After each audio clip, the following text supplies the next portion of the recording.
lakini kama una uzima milele ni kitu bure.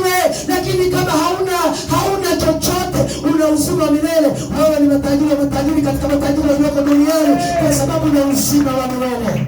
Amen. Sema amen. Sema amen. Mwambie jirani yako, halo tajiri wa mbinguni. Mwambie tena, halo tajiri wa mbinguni. Mwambie, mfukoni sina, lakini mimi ni tajiri wa mbinguni. Sema amen. Hapa natembea sina chochote, sina lolote, lakini mimi ni tajiri wa wapi? Tajiri wa wapi? Yesu wakati wanamkamata wakasema, huyu alijiita mjanja, tuone kama atajishusha mwenyewe. Yesu alinyamaza, wakamtemea mate. Yesu alinyamaza, maana alijua yeye ni mjanja kati ya wajanja wote duniani.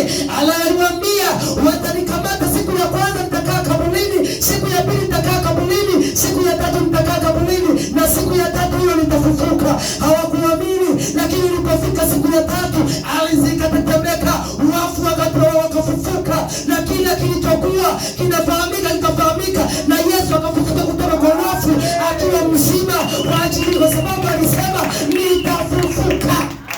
Niambia, ni mwanadamu gani ambaye alishawahi kufa akafufuka isipokuwa Yesu Kristo mwana wa Mungu? Hata wale ambao wanamtumikia Mtume Muhammad alikufa, mpaka leo wanaenda kuhiji kwenye kaburi lake. Mungu akubariki sana. Sisi hatuwezi kwenda kuhiji kwenye kaburi la Yesu kwa sababu kaburi halipo. Kuwa na kaburi ndani kuna mifupa. Sema amen. Kuwa na kaburi ndani kuna mifupa. Hasa naendaje kuhiji Israeli wakati yule naenda kumtafuta hayupo kaburini, yupo katika uzima, ameketi mkono wa kuume wa Mungu Baba. Nitaitafuta kaburi nitalikosa, nitatafuta sehemu alipozikwa nitakosa, maana lazima nikute kuna mifupa. Lakini Yesu alishuka, alitoka katika uwafu na mifupa yake akiwa amekamilika katika mwili, akapewa nao kwenda mbinguni. Ole wao wanaenda kuishi, Yesu anayemtafuta makaburini hayupo. Sisi Yesu wetu yuko mbinguni, ameketi mkono wa kuume wa Mungu Baba. Baada ya hapo atakuja wahukumu walio hai na waliokufa. Sasa shauri yao, waambie shauri yao wanaoenda kuishi, wanaenda kutafuta kaburi la Yesu. Mara ninawaambia, hapa ndipo alizipa Yesu, au unapiga na kapicha picha. Ilikuwa Israeli alipozipa Yesu, shindo kama ulivyokoma. Ulivyoongeza wewe sawa. Mungu akubariki sana. Tuko pamoja? Mtu anakuambia nilikuwa Israeli, nilifanya kumbusho kwa Yesu tu, kwa Roho Mtakatifu. Yesu anawaambia, nitawaachieni Roho Mtakatifu atakayewakumbusha, atakayewafundisha, atakayewaimarisha. Huyo ndio ukumbusho wa mambo yote.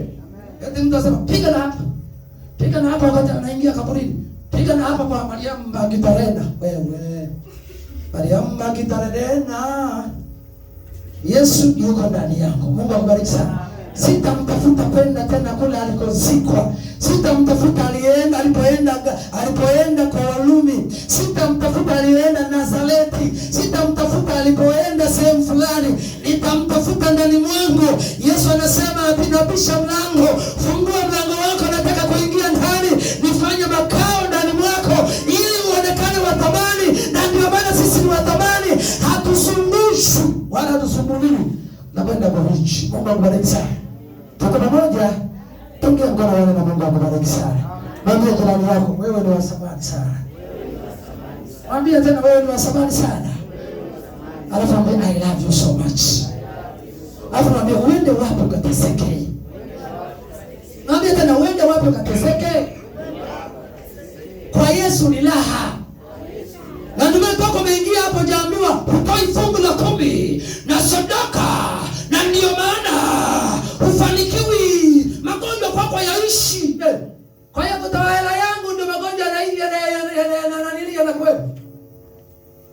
Kumbe mchungaji wiki nzima anakula ugali mchicha. Akasema sasa hawa kuwakomesha ni kuwapelekea somo la utoaji.